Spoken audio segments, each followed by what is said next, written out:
अथ तृतीयोऽध्यायः। श्लोक क्रमांक 12। संबंध।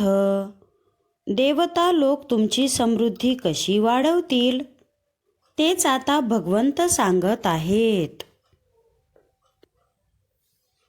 इष्टान भोगान हि वो देवा दास्यन्ते यज्ञभावितः तैर्दत्तान प्रदायभ्यो यो भुङ्क्तेस्तेन एव सः.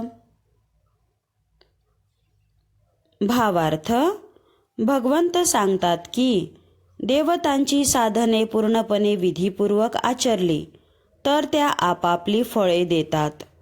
जर साधने पूर्णपणे आचरली नाहीत, काळ किंवा विधी चुकून आचरली तर त्या तत्तत् स्थानप्राप्तिरूप आपली फळे न देता अष्टभोगपूर्ण मनुष्य देह, धन किंवा विद्या इत्यादी काहीतरी देतात.